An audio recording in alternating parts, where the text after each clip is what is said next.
Hello, and welcome to the Permaculture Vine podcast, episode 89.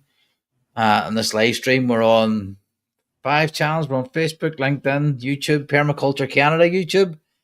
Permaculture Canada YouTube, and Instagram as well.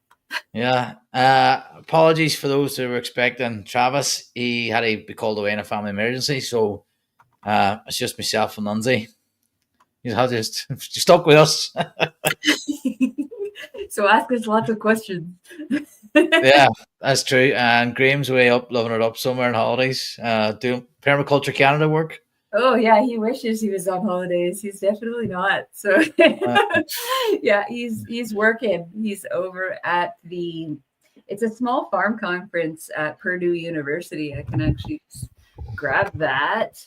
I've got the link here. I'll drop it in the chat for anybody that might be interested in seeing what's going on there. But a whole bunch of folks are set up, and he's got a booth set up on behalf of Permaculture Canada and Armagarden. And it looks like there's a lot of great talks that are going on. He's there as well with Vertical Grow, Keep It Watered. Steve Kuntz is there with him as well. So I think they're sharing a booth and just meeting people. It sounded like there's a lot of familiar folks in the regenerative and permaculture field that are also attending that event and doing talks as well as doing the trade show. So if you want to check out that. Where is that?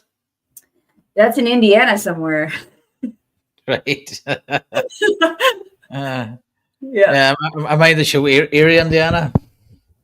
What's that? There was a television show called Erie, Indiana. Used to watch. Yeah? I can't remember what it's about. I just remember that every time I hear it, Indiana. So what have you been up to on in February since we last spoke? Yeah, quite a bit. So with Permaculture Canada, we're set to go to Austin, Texas, actually. So I know you asked about February, but I'm jumping ahead anyways because that's where we're going next week. So I have some links to share with everybody so that everybody can kind of look up what I'm talking about. But Graham and I are going to go down there with his farmhand. Julia is also joining us, which is excellent because we're going to have a booth here as well. It's called Regen World. And there are a ton of speakers involved in this.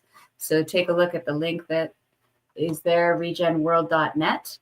It's running alongside the South by Southwest Festival in Austin, Texas, which is a massive music, film, arts festival. So there's going to be tons of people in town. There's going to be tons of live music, which is wicked. And I'm stoked that this is going to be running alongside of that because there's going to be a lot of people in Austin, Texas, and that's reflective in the prices when you try to go there right now. But we're going to have a booth there. There's multiple locations. It's at a place called The Portal, which is about 20 minutes south of downtown Austin, Texas. And there's a whole bunch of locations on site where there's going to be different speakers. There's going to be panel talks. It's a lot of different type of regenerative businesses. So coming from, community development perspectives and from technology and innovations and just a little bit of a different feel than other things that we've been to in the regenerative and permaculture field. So I'm really excited to be part of that. We're going to have a booth. I'm going to do a keynote talk as well as a panel talk with another one of our familiar designers, Alex Pop. He's going to be on the panel talk with me, and as well as Matt Powers. So I'm really excited to be doing that. Check out the lineup of all the different speakers that are going to be there. There's going to be a permaculture party that Alex Pop is also organized for the event with his organization Family Permaculture with Annette and Chanel. So they're all going to be there. It's going to be great to meet them all in person. I'm really looking forward to that. I wish I was going to Austin, Texas. Come on down. Come to Texas. You can all chip in and get me a plane ticket. Right. Yeah. Yeah, and then after that, I'm going to be heading off to Puerto Vallarta. I'm actually going to go get a Thai massage training. I know that's not necessarily permaculture-esque, but in a sense it is. It's keeping the balance in my life and also, learning new things and having new skills as well as just really taking care of my body. And where's that to? A friend of mine lives in Puerto Vallarta. Puerto Vallarta? What's that? Is that Mexico? Or yeah. right? Yeah. So we're gonna go stay at her house, me and my partner, and yeah, he's gifted me the training to learn how to do Thai massage because he does as well. So then, we can trade vice versa, take care of each other's bodies, keep her, it's gonna be great. And also, spend some time at the beach, hop on a boat and go find some remote beaches and just really chill out and, be warm, get away from the winter blues up here in Canada. It can be a little much sometimes. We get a little bit seasonal depression up here with all the cold and not being able to go outside. And today's lovely, so that's great. But it's going to be a welcome reprieve from the minus 20s that we've been experiencing up here in Canuckchuck. But so other things like I did 2 designs for the Michigan area. Hey, Cultured Art, welcome. And hey, Dudon Life, I've also got you up there on Instagram. Welcome. So 2 designs I've done in Adrian, Michigan, and Graham is going to be the installer on that one. We're creating a new process, the way that designers interact with installers, and trying to create a language that's a little bit more cohesive between design and install on the ground. So something that's veering away from very specific identification of plant choice and placement to something that's a little bit more broad. And, if you're working with an installer that is permaculture informed, then allowing that creative freedom to happen in an exchange between designer and installer. So it's a little bit of a different process from the way I've designed in the past, where it's putting some more decision making into the installer's hand, because I'm working with Graham. Of course, it's very easy for us, as me as designer, him as installer, to be able to, talk back and forth and modify the design as need be. But really excited to try it out. How is this going to work in practice from the design standpoint to the install standpoint? I've done that before on designs where I've just says fruit tree and then listed like 6 local varieties of different fruits, and then nitrogen fixer, please select from this list. Because the client was happy with that and didn't want them named specifically. So I was able to do that, and I thought it was a lot easier to give the installer a range of options and give them, because I think they were installing it themselves. So they weren't going with a restrictive list. I think they were afraid of going to the nursery. And what if this apple's not on it? Well, they could just go down the list and say, right, I'll have 2 of them instead. Yeah, because especially when we're designing remotely like that, we don't know what the plant procurement is like for people in their areas. What are they able to access? And if we get too narrowed down on species, of course, we're going to make it very impossible for our installers or expensive on behalf of the clients, right? So, yeah, and a couple of years ago, there was a shortage. Is that shortage still there? I think we're yet to see. I feel like it is, because when I'm looking at ordering things, I order in October, November. That's when up here, they're planning for the next spring. What do we have to pull off the fields to propagate? So a lot of it was sold out and it hasn't come back. So I'm surprised to see that. And I feel like the demand for this is growing, but the amount of nurseries are not there. So it's as people are awakening to this, wanting to be more resilient for themselves and, be responsible for their own food sources. I feel like people are purchasing up the stock that's available, but we don't see this big flush of people starting nurseries to meet that demand. So I think that there is, there's a profitable business there that can take place. It's something that I'm thinking of even just as a retirement plan, right? Even just like plant trees. Just it's better than putting money in the bank, in my opinion. Yeah, but it was one thing we discussed there, our last live stream last week with Travis and Graham, was the once you're established for a while, that they started building up your own nursery and build your own nursery stock. Funny enough, I still signed up with something from Dustin McGroarty, was it? Yeah, Backyard Nursery. So he's running a 4-week accelerator program, and so he's selling an online course basically to try and encourage people to start up their own backyard nurseries. And has sort of stick at the start is you only need 1 square foot. Hey, Seven Fires Farm has joined us. Just want to say, hey, how are things? Things are fantastic. How's it going? Is that Patrick, isn't it? Yeah, I haven't seen that guy forever. It's great to hear from him. Yeah, Patrick, you should hit us up and come tell us what you're up to, because you were always doing super interesting things out of your farm. I think last time you was building an A-frame that I had seen, but I never saw it into a completion. So maybe he'll share that with us. Yeah, I was having Mike Jones. I think Mike was helping him out. Oh, was he? That's awesome. Yeah. Maybe you can drop in your course that you were just mentioning, in the chat for people if they want to look up that. Is that something that people can still sign up for or not? If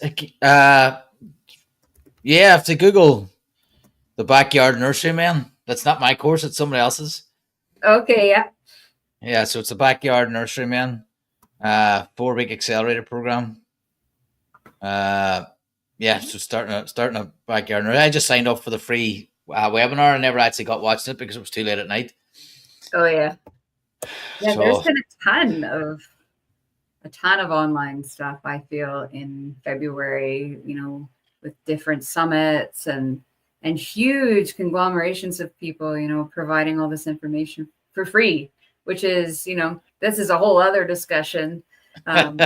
It's great to see. There's so much desire for this information right now, which is, phenomenal, because I think everybody could agree that why aren't we all taught this in school? This needs to be part of the curriculum. And I think as there's more accessibility to free education, that will then influence as our institutions are kind of modifying and changing over time. I think that, this drive for this thirst for knowledge of the regenerative and permaculture field, I feel like this is kind of the steps that it takes to get towards these bigger institutionalized things, is make it common amongst more and more people, and then we'll get there. Yeah, I think even within permaculture, if you look at previous guests in the podcast, there's some extremely talented designers have never done a PDC, but they've practiced for 15, 20 years, done all the free online courses. Mm-hmm. So to me, it doesn't matter as much. These things and these universities that are charging astronomical amounts of money are becoming irrelevant, because you can get a YouTube education in 6 months, start a business, start a podcast, start a YouTube channel, and earn and have no debt. Right. Yeah. And I feel like there's room for all of it. Yeah. Right? There's room for all of it. If you want to, there's free education for people that can't afford education, but want the education, they get it. That's great. And then, maybe there's another, the opposite end of the spectrum where it's like, okay, well, I want to do this very specific profession, and I want to make sure I have all my bases covered, and I want to make sure I'm getting, the education that's going to be, for say, like for PINA, right? I've joined the board with PINA. So that's another topic of conversation, but where, if you're going to choose to be a professional and apply permaculture in this way over and over again, you want to make sure you're doing the right things, right? You want to have a substantial amount of education. And that's, I think, where PINA is really excelling, is, creating these diploma programs where they've checked all the boxes. They've made sure they're covering all the curriculum and all of that. So I've seen this discussion in multiple groups all over the place, where it's almost like, well, it's this race for the bottom, like who's going to offer the most for the least and all of this sort of thing. But as much as I see the opinion of people being like, oh, this is bad, this is awful, I also feel inherently like it just is. And, I face this in photography as well. I feel like this happens to all sorts of professions and all sorts of things that become a licensed or registered or controlled thing. There's always going to be the open option. There's always going to be both ends of the spectrum.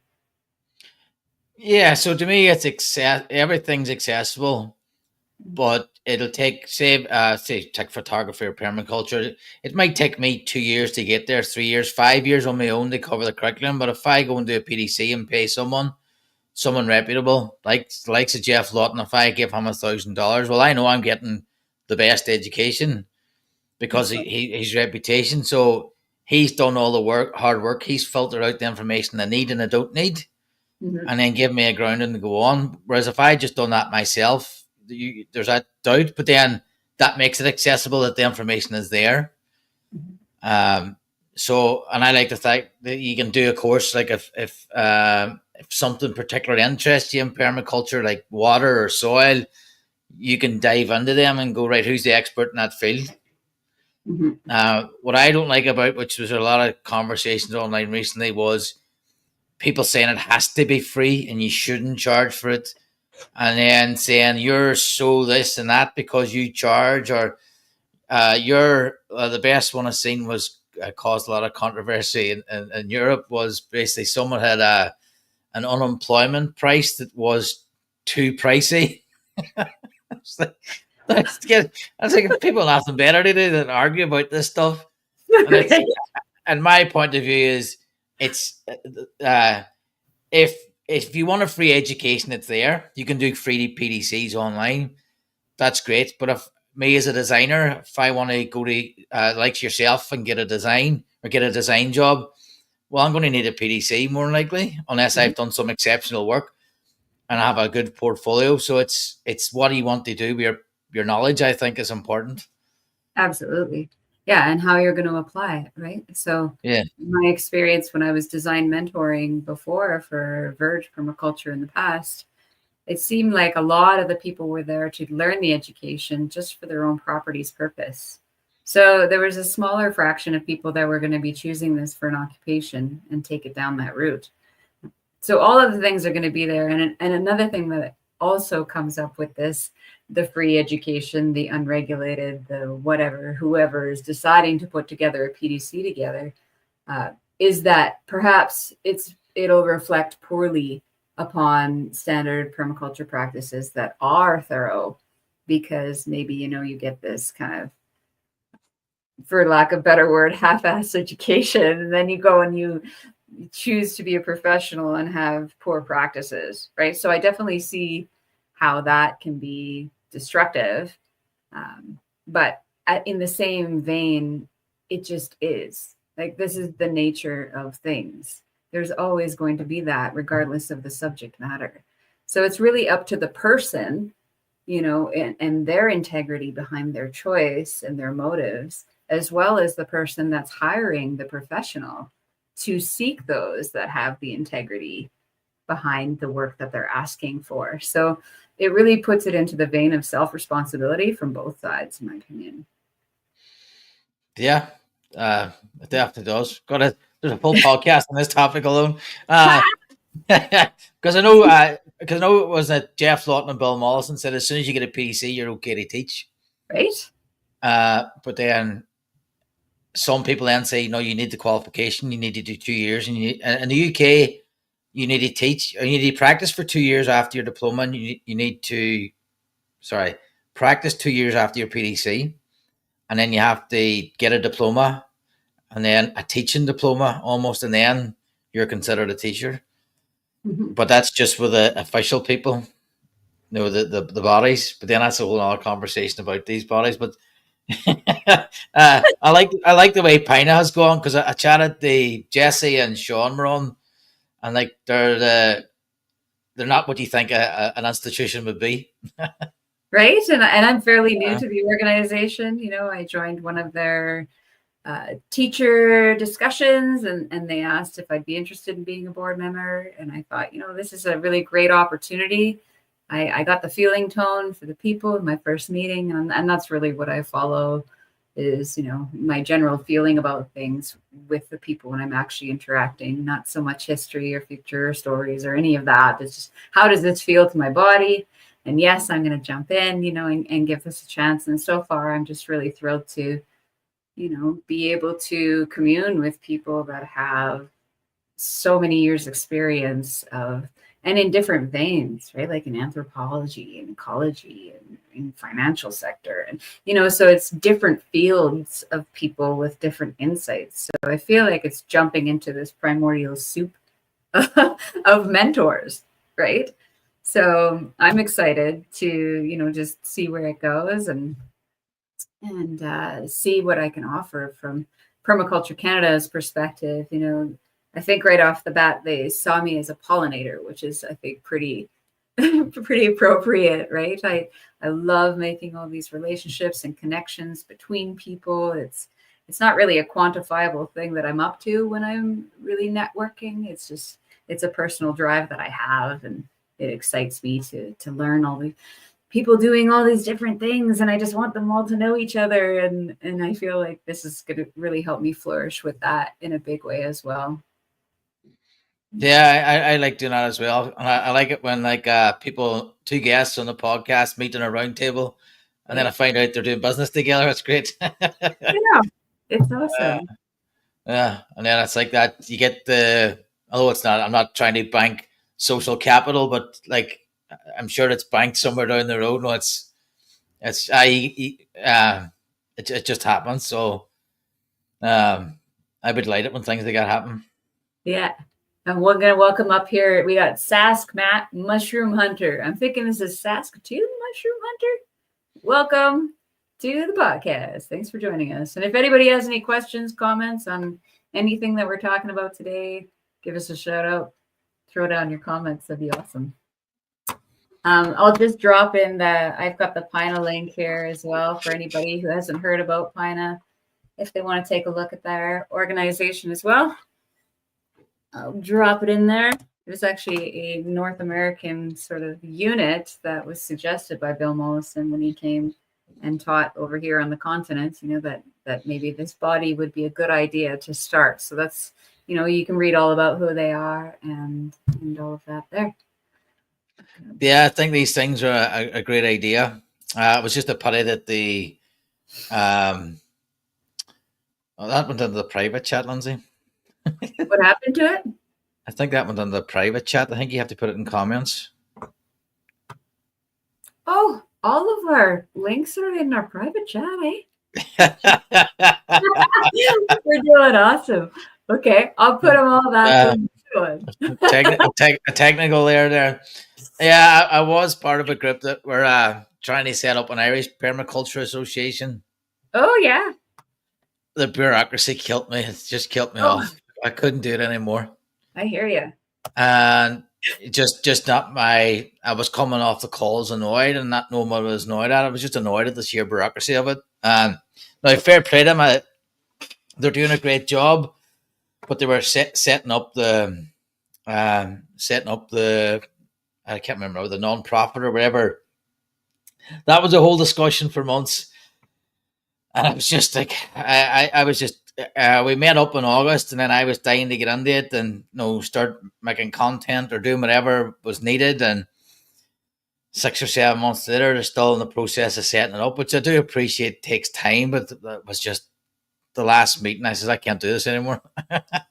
Yeah. I don't know but everybody has to find where they're comfortable, and I'm certainly not comfortable in that environment. Yeah. And then we have the UK Permaculture Association over here. I still need to get them on the podcast. If you're listening, answer me emails. Yeah. So I'm doing a diploma with them at the minute, so I have to produce 10 designs. Okay. So it's like 2 or 3 land-based designs, and then other sort of cultural designs, if you like. So one's a business, one's designing myself and the community. I can't remember the rest of them are. Are you putting your portfolio up on your website? Yeah. So I haven't submitted any designs yet. So the first one's a lifestyle design, I think. So I'm doing that with Laura Oldini. She's going to song I propose, right? These are the areas of my life that I want to bring permaculture under. So from the home, career, I think there was 3 sections. And then basically out of them, there was 10 projects. So one's community. So right from my home, my house and garden, then moving out to my business and workshops, so I can bring people onto the site and run workshops on composting, keeping chickens. Guests going to help me with that, and then right out then, how do I bring that then out to the community? So it's like sort of 3 layered. So I have to produce and you have to use permaculture design principles. So they use like go bradamet, sadamet. Have you ever heard of any of these? I don't even know what you just said. No. So it's like yeah, sadamet. It's like SADIMET. So it's okay. I can't even mind now. So it's different sort of formal. They're very into their formal design principles here. Okay. So like there's 5 or 6, and then I can't even remember them all now. So you have to use a different technique for each design. Okay. So Annette Argerbright did it, and she says it was well worth it, and it helped her knowledge go out. But it's a different approach than the US approach based that I'm used to. Yeah, right. A lot more, a wee bit more stuffy, a wee bit more formal. Yeah. Right but on. That's English for you. Yeah,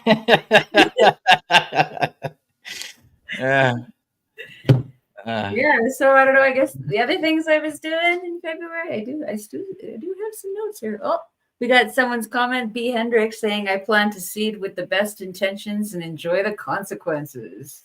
That's beautiful. That's awesome. Intention is everything. That's great. So I wrapped up the 2 Michigan designs. Now we're on to 2 California designs. So we were actually lined up to do site visits back in January, just before the fire started. We were going to go out to California to design 2 properties. So we've actually decided that we are not doing the site visits in person. We're doing those designing remotely, which is what we're used to. I'm excited to jump into some California stuff. Like there's definitely a lack of rainwater there. So we're just going to be approaching, all the eucalyptus that is also planted there, and, seeing what we can do to get some more water infiltration into these properties. Because you can definitely see, you can just see it drying out. You can see the watershed, suffering as you look over the topography, even just on Google Earth. You can see all of that very apparently. So it's going to be great to right away put some things into practice for, working with fire, and also working with increasing infiltration into the soil capacity, as well as covering up bare soils with tree cover so that we're not getting that exposure that they're currently seeing. Another thing that I did was my first podcast with Steve Bonnewell. So I learned a ton. Of course, I'm using OBS. So it's a lot of really techie stuff on my behalf, and audio. I have a ton of video experience, but I don't have a lot of audio experience. So it's a big learning curve for me now, editing audio in hindsight and knowing how I have to go the next time around. Because I don't know if for you, if all the audio is quite regulated for your podcast because of the systems that you're using with the DuckDuckGo or whatever this thing is we're on. StreamYard. Go somewhere else. I just see the duck. All right, Shawnee Groves from Minnesota. Well, they're getting a blizzard there. Blizzard time. I feel it. Yeah, so I think StreamYard manages the sound. Sometimes the only thing I have to do is, so StreamYard now records your audio, my audio separate. And if it's not a live recording, I adjust the sound. Just sometimes someone's microphone's higher, and I just I do that in DaVinci Resolve. OBS, for the time I have, I don't have the time to learn OBS and get all. So I'm sticking with this. I might move to Riverside next month because Riverside allows me to stream to 10 channels. And I'm thinking 10 channels. Because I've just applied for I got TikTok Live approved on my account. I don't know how, because I think you need over 1,000 subscribers, and I don't. Yeah. But it gave me the live, so I take it. But then when I went to go live, I had a send my ID in and a picture, so it takes 24 hours. It was a rookie mistake there. Oh. So I'm hoping to go live on TikTok, LinkedIn, Facebook, and YouTube. So it's getting all the platforms. So I ran out of platforms on StreamYard. Ah, yes. Stacking them functions. Yeah, just getting out there and enjoy the lives too, because the lives is just it's very. I don't have. There's no editing. I just download the file and send it off. I don't know how OBS works. Yeah, there will be no editing once I've got my audio dialed in until I have some editing to do. But Steve's talk was really great. So that's going to be coming out hopefully right before I go to Texas. I'm going to get that out the door to share with everybody. So I'll share it with you when it's ready. And yeah, if you ever want to have Steve Bonnewell on your podcast, let me know, and you guys have a great chat.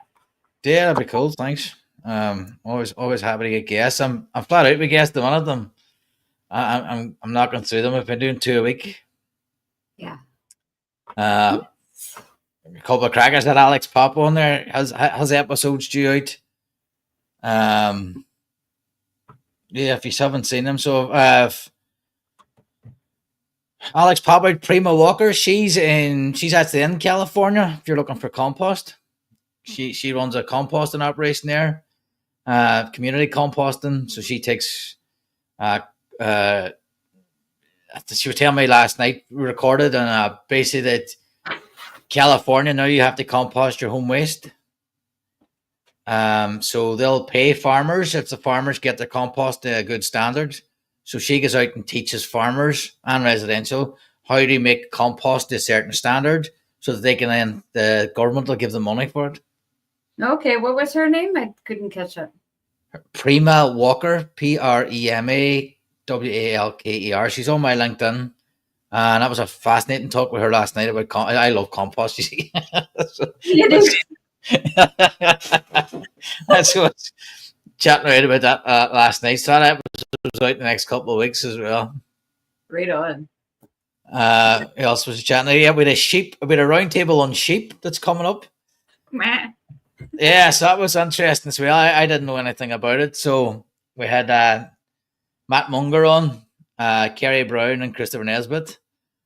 Matt was sort of seeking advice from the two more experienced. They had wanted sheep in Belize in South America, and Kerry, who was the sort of main man, he's in Tennessee. So Matt in Colorado. So three extremely different climates there, all keeping sheep. I didn't know sheep were so versatile, to be quite honest. Yeah, and then coming up, we have interviewing Rob Avis in the next couple of weeks. Cass Sheldrick about she's working with refugees, and then Grant Payne, the ABC King. So great variation there. That's great. Yeah, and Shawnee Groves is just saying sheep wool pellets. She saw in her Northern Gardener magazine. Yeah, the wool pellets. Comment there. Great stuff. Thanks, Shawnee. I'm not sure what wool pellets are. Sheep wool pellets. Do you know what they are, Lindsay? Yeah, well, people are compacting them. You can use it to help infiltrate water into the soil. You can add some air, you can add some space. You know, it's almost like a biomass replacement, in my opinion, right? Right? Yeah. Oh, very good. Maybe Shawnee has a comment. Help retain moisture, yeah. Good old wool, warm even when wet. Yeah. Every day is a school day. Yeah. And yeah, I'm sure you can put like the bio fertilizer amendments, you know, biological amendments into there as well. Yeah, well, the wool seems to be setting people off. So there's something about sheep these days. All sorts of people are commenting on the wool pellets right away, right? Like, so actually, I had somebody else I was designing for. They wanted to have an alpaca farm. They were just getting the alpacas just for their turd, and they were going to be dehydrating and selling their turd as fertilizer. And then you get the alpaca, you make the wool pellets out of the alpaca too. So it's kind of like dual purpose, water retention and fertilizer. Alpacas.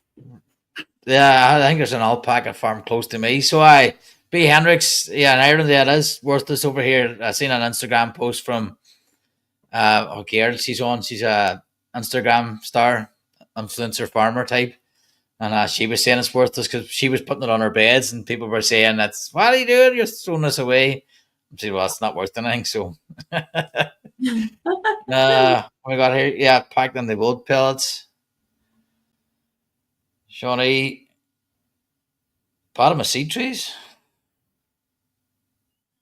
That's ground cover mulch. Yeah, I've seen that during the week there, ground cover. And probably make your own, you know how they make hemp mats for around the tree? You could probably do that with the wool too. I don't know what the cost efficiency of that is, but if you just got an abundance of it.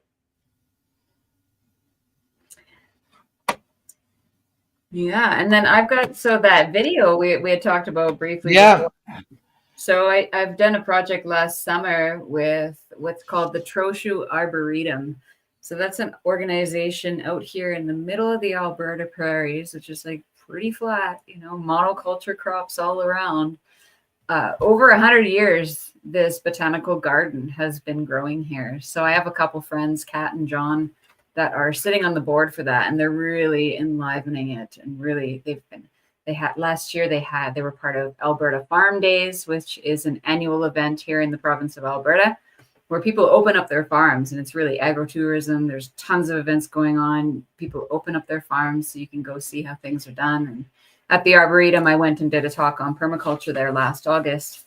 And while I was there, I shot a whole bunch of footage of the market that was going on, and I shot my drone over the site, and they've taken the footage and overlaid it with the story of the Arboretum to share with people, and also probably to procure some funding. It would be great. I would love to do a map of this place, you know, as an educational piece. This is something that Permaculture Canada offers, is the drone and the video documentation of your site. But I'm really interested in the storytelling aspect of places like these that are community funded, community supported. It really brings together people and educates people as well. So to be able to create a map for places that are already like this, where they have a lot of plants in the ground, so that you have this sort of, maybe it's a QR code that you look up on your phone, and then you can, you know, find out what plants are where. So it becomes this educational tool, the design that's rendered from the site.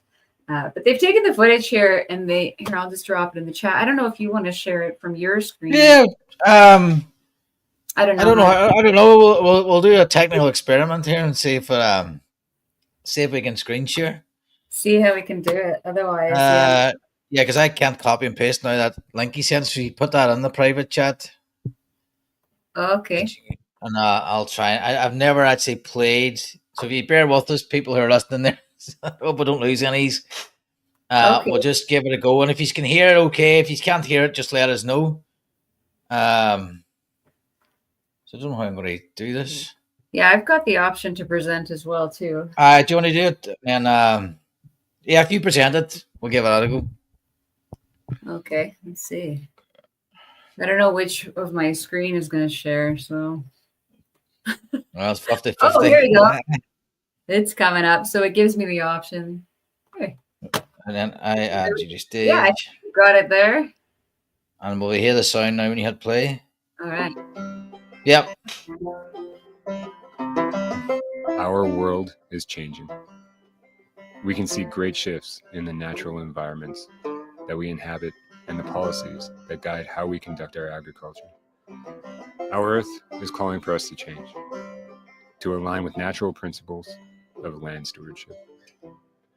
It's imperative that we apply our wisdom to cultivate healthy and resilient ecosystems that offer abundance and regeneration.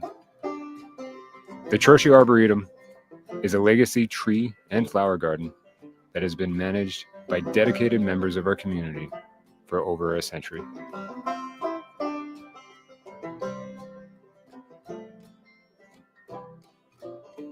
Our nonprofit society was established in 1989 and has directed the park as a community gathering space that encourages education, enjoyment, and beauty.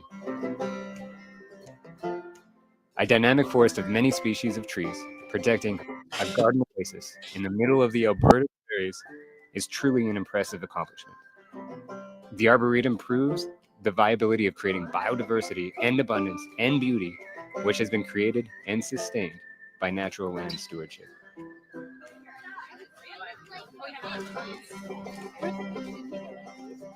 The Arboretum has the responsibility to educate the community about the significant impact that responsible agricultural practices can have on our collective environments.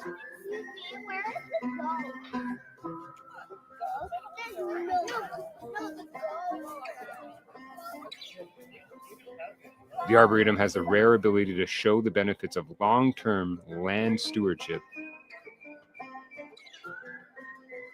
while also having the vision to expand our projects and give back to our community.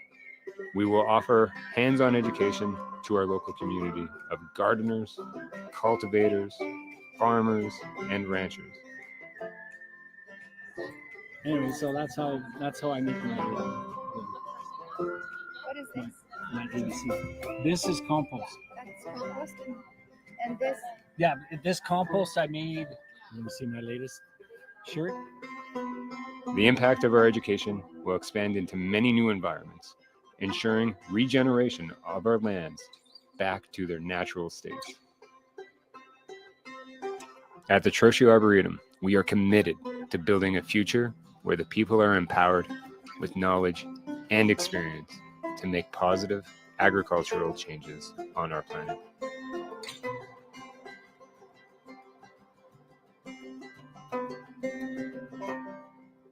As our cherished park proves, it takes decades to realize the benefits of a seed planted. Our prayer for our program at the Arboretum is that the seeds that we plant in the minds of our community will establish many natural sanctuaries. This will return the land and the people to health, to abundance, and to prosperity.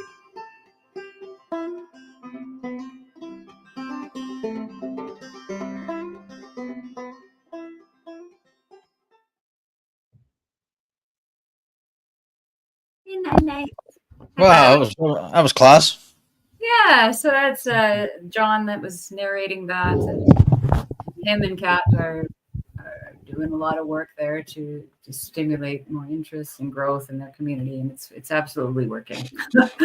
Right, there was tons of people that were coming through that one day that I was there for the Alberta Farm Days, and they continue to offer workshops. And so I'd love to see more things like that pop up. When you were talking about community projects that you're designing right now, and it reminds me of like last Tuesday I was in Edmonton for a policy meeting, basically a meeting of government officials and innovators in Alberta. So it's like it was pretty wild, it was something new for me to go and speak with people like the institution heads of the university and people that are serving in office, and then also people that are spearheading private organizations. I found like a big interest in children's education. People, once they found out what I was doing, everybody I talked to was thrilled and amazed. They're like, whoa, that's cool. I want to know more about it. Can I have your card? But the people that I felt that really wanted to go have conversations with me, like, we need this. We need this because we're creating programming for our children. We want the children to bring this knowledge home to their parents, to proliferate into their communities. And we know it begins here. So like we were talking about earlier on in our conversation, how this sort of education, permaculture education, needs to be a little bit more in the institutions on a grander scale here in Canada anyways. Maybe I'll just speak for my own opinion.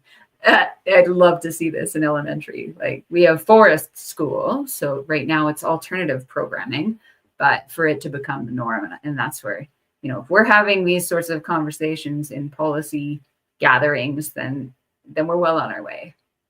It's pretty inspiring. Yeah, no, it was awesome. So you did the videography. Yeah. And you create that, and you create the script, or do they write the script? How does that work? Just so we can encourage more videos like these. Right? It's beautiful. So Yeah, I love it. That's my jam. I love doing the video. I love taking the video. I love flying my drone. I love all that, the artistry of capturing the images and all of that. I love the atmosphere and capturing the feeling tone of atmosphere.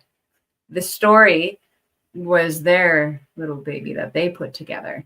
And then somebody else edited for us, which is great because editing is not, I can do all the editing. I've been doing video for 25, 30 years kind of thing. So, I have a lot of experience doing that. Editing is not my favorite. It's really time consuming, but I love doing the capturing of the imagery. So if anybody out there wants some site documentation, hit me up. Or if you want to tell a story like this, even the creative writing aspect of things is definitely one of my fortes. And I did another project like that with Tessa, remember, in Quebec last year. I don't know if you saw that. I have another video too. If you want me to dig it up, I can. Hers is about the same length. Similar idea though, right? Like she's telling the story of the vision of her property. So yeah, I like stuff like that. It was nice. Just as a side note, I always tell Mike Jones that he should do voiceover for video and offer that as a service. Yeah. If he doesn't have some, I'll send you his pensioner poem permaculture video. You should do voiceovers. Yeah, I remember him doing videos. Yeah, it's really. I just think it's because I showed my wife as well a voiceover, and she was like, "That's really professional. It just sounds class." Huh? Yeah.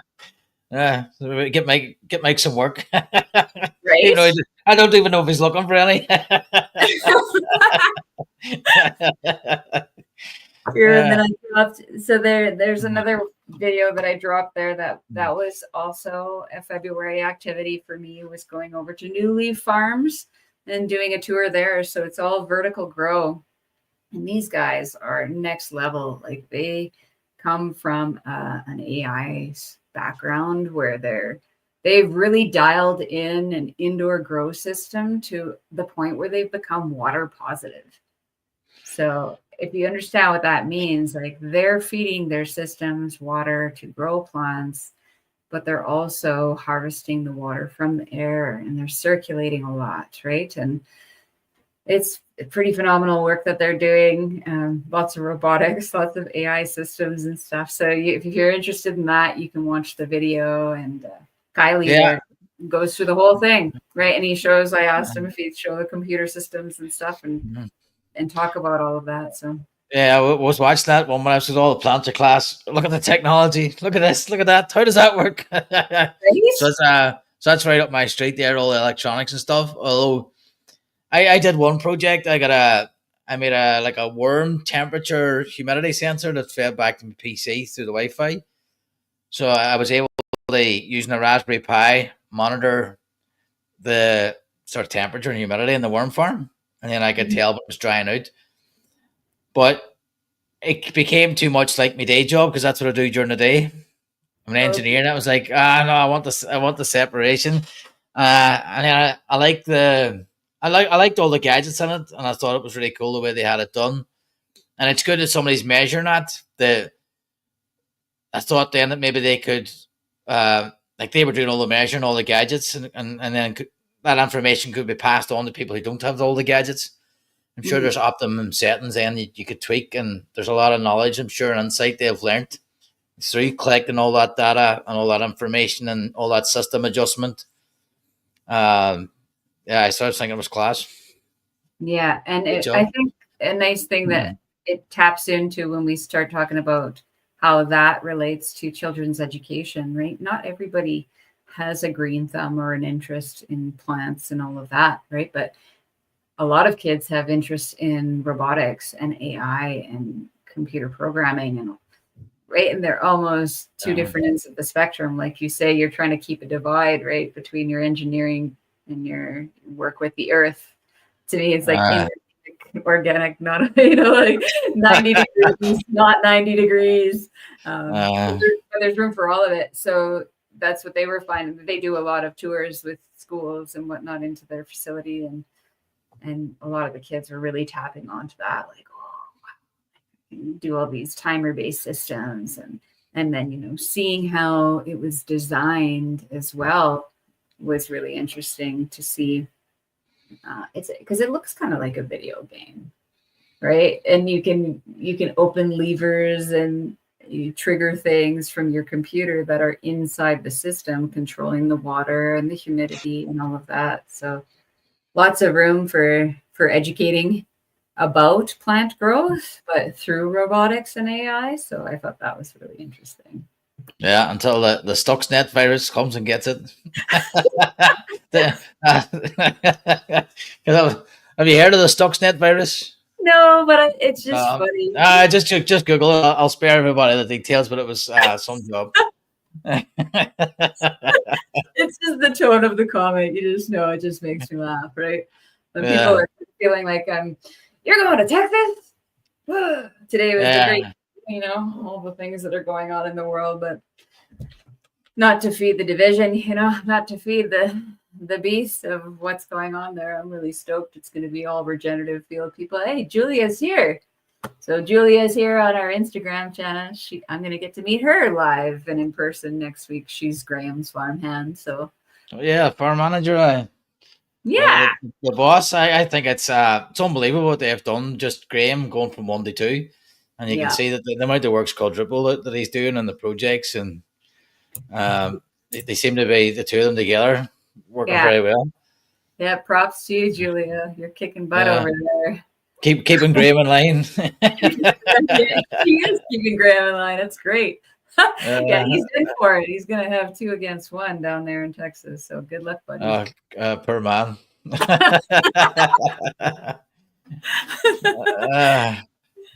So what else have we got? Yeah, so I had Marjorie Wildcraft on with Graham a couple of weeks ago.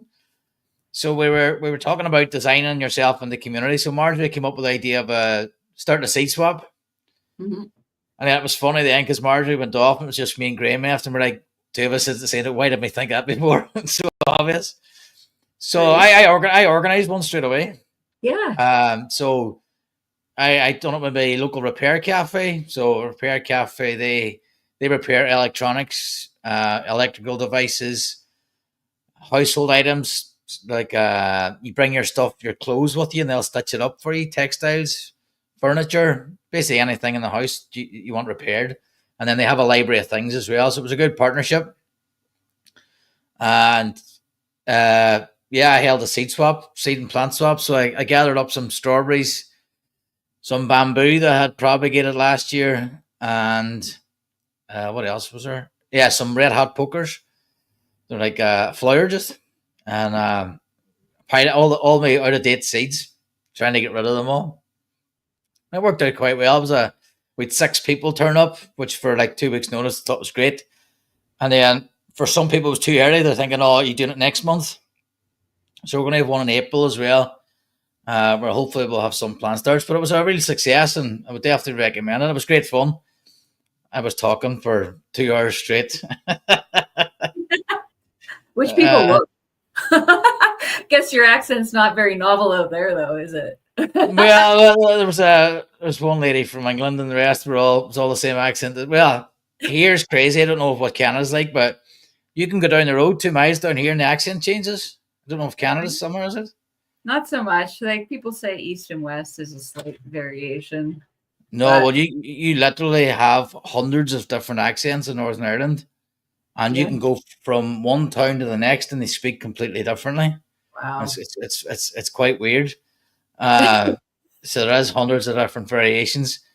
So it was good crack. I enjoyed it. Met a lot of people. Met some potential business collaborations, and really enjoyed it. I would definitely recommend it to anybody if you don't have one, to organize one. It was a great way, and came back in all enthusiastic for the growing season. Said, right, let's get out in the garden more.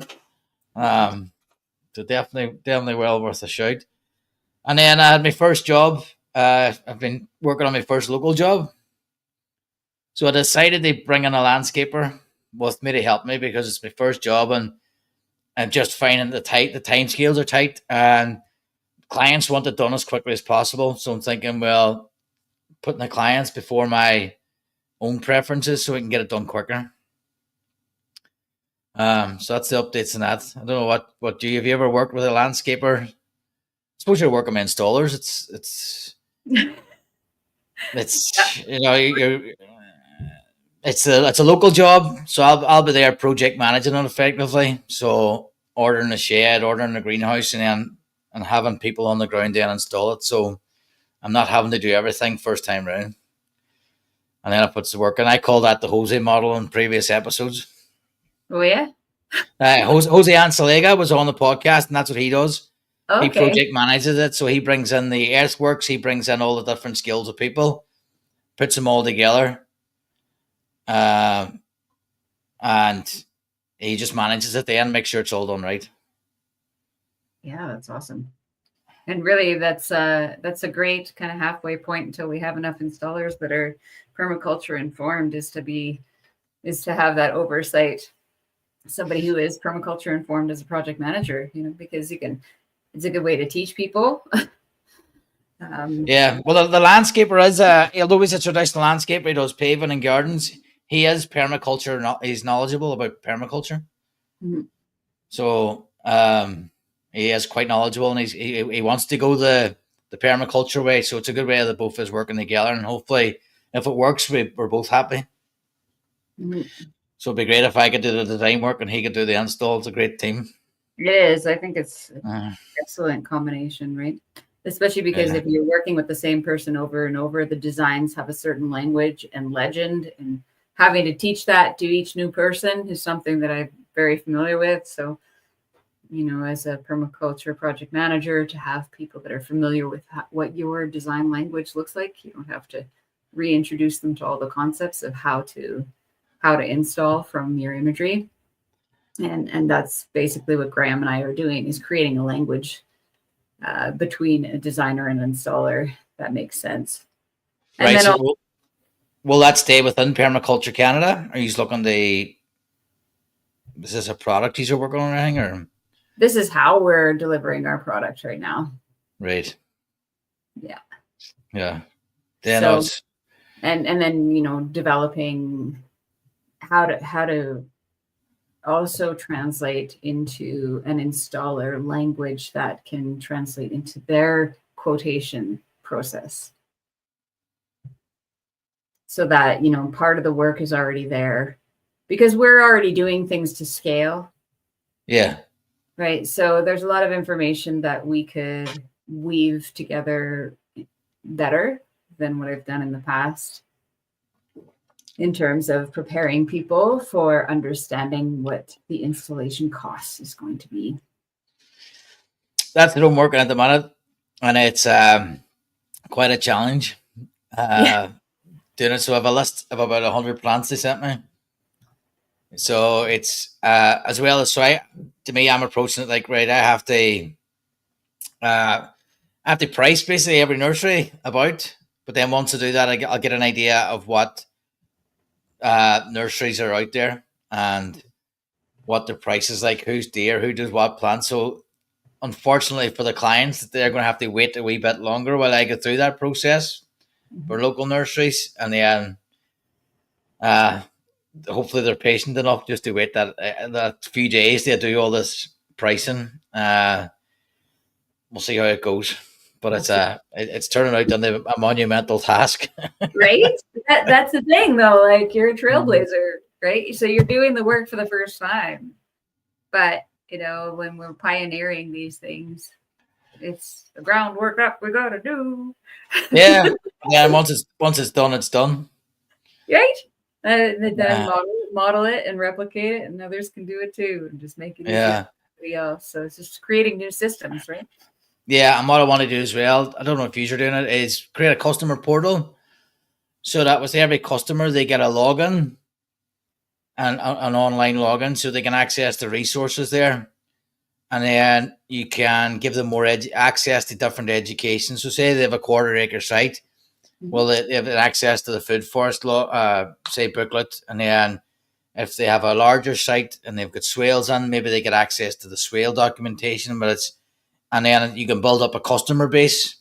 So then offer the maintenance, so you can really like a customer management system afterwards. So they're still coming back to your brand and your knowledge base, and sort of keep them. I read this somewhere that it was if you're not building a customer portal, then you should be, because then you're keeping that communication up with the customer. So I thought that was a good idea. So I'm going to try and build that out as well. But it's just a WordPress plugin. Oh, okay.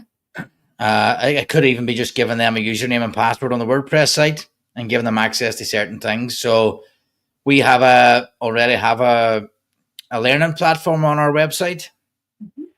So it could just be giving them access to some videos that they wouldn't get. So it's like just adding some more value for the customers.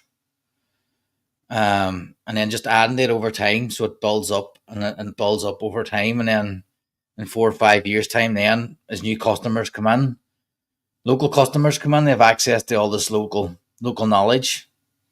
So we'll give it a go and see how it goes. That's awesome. Yeah, you can teach me. Well, I thought it was a good idea to have a customer portal so that they log in and absolutely, yeah. And then they can share their photographs if somebody upload their photographs or their site visit photographs, or if you change anything, you go, God knows, and they can inform me of here's some, I don't know, rust on this, or keep that communication open with them, so you just don't hand them a design and an install and walk off. Right. So you have that right now, or? I'm in the process of just it's on the list. I want this first customer to have a portal. Okay. So by the time I get to the end of the design and install, I want them to say to them, here, log in here. So when I give them the deliverables, I can say, here's your username and password. Your deliverables are on this website and they're downloadable. Just go log on and get them. That's excellent. And then you're keeping them within your ecosystem, and then you can keep that communication open, so that the direct messaging, and then try and automate that. So the messaging's automated. So instead of them phoning you on a Friday at 2:00, you having to stop your work, pick up the phone, stop what you're doing, answer their queries. They go onto the portal, leave yourself a message, get an automated message back, maybe saying, yeah, we've got your query and we'll get back to you within so many hours. Or even put an AI assistant in there to try and answer them questions. Or they can book a maintenance slot, so they can go in and say, right, we need our apple trees pruned. Can you come on the book me in for a Tuesday? Have access to my calendar and just book me in for a consult or a site visit. So that's excellent. And then are people able to talk to each other and ask each other questions? So like an open public forum. There's probably a selection for that too, right? Potentially, yeah. But I say it was just the customer management system. They manage that communication and sort of take that workload off that I'm not answering the phone. Especially if I'm on the day job half a day. And then as you get new special offers, you could get a good deal on 20 fruit trees, and you could just email them out, just that 20 people. Put that on there, or whatever you pick up. I don't know. There's loads of potential for it. Yeah, no, that's great. Thanks for mentioning that. That's excellent. I'm sure a lot of people might get a lot from that. Yeah, I think especially it's easy to do with a WordPress website, and for people like single operators like myself who don't have much time. Yeah. So we streamline that. What is the plugin called? I have there's a few plugins, so I wouldn't like to lay my hat on one. I'm still on the research phase of it. All right. But it will be in place by the time this design's finished. It should be in place by April. Awesome. So maybe I'll give a demonstration of it in April, and then it gives me some accountability to have it ready for the next podcast. I'm holding you to it. I've got a WordPress website too, and I want one too now. So I think every permaculture designer should have one. Right? Oh, if you're sharing it. Awesome. Yeah, we got lots of comments in there. Thank you, everybody, for joining. We got a whole bunch of people over here. Yeah, definitely. Local supply is what I'm trying to do as well, because I can't just grow on my own. And then, his time being wasted. Yeah, I was actually on the permaculture, the Pumcast. If you look that up, Billy Bond. Yeah, it's permaculture is my passion. And Billy's Well, he's great crack. So he's been on my podcast. I've been on his. He didn't put me on the YouTube because what we were talking about was slightly controversial and probably would have got him banned. But Right. I'll not mention the topic here. I might lose some listeners.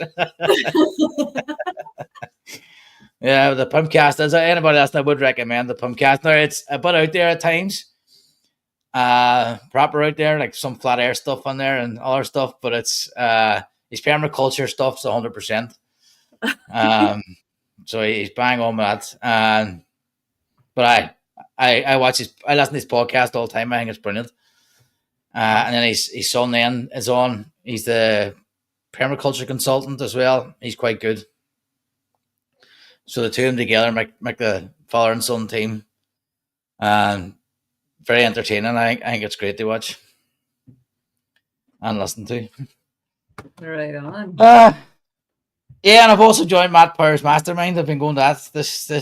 That man's a monster. 2.5 hours. Like after 2.5 hours, I was done. He was still going, and then he started another session. Like it was. That man is, and he just keeps going. He was just a lot of good information, a lot of good stuff on mindset, and yeah, a lot of good stuff on there. And it's basically sort of, it's a master class in friggin' Mr. Harkin. Yeah, so I've been enjoying it, but it's been intense, and it's because at the time of night as well. It's quite challenging for me because it's late at night. So Lindsay, have you anything else on the list there? No, I think we did a great job filling up the hour, just the two of us, and hopefully we can catch Travis another time. And I'll see you guys on the other side of Texas in Puerto Vallarta. I'm getting back on April 2nd, so it looks like we're lined up for the podcast like the day after I get back. So. Happy days. Enjoy the variety of it. Enjoy the getting the film on as well. It was good. Yeah, I think we stumbled through it rightly.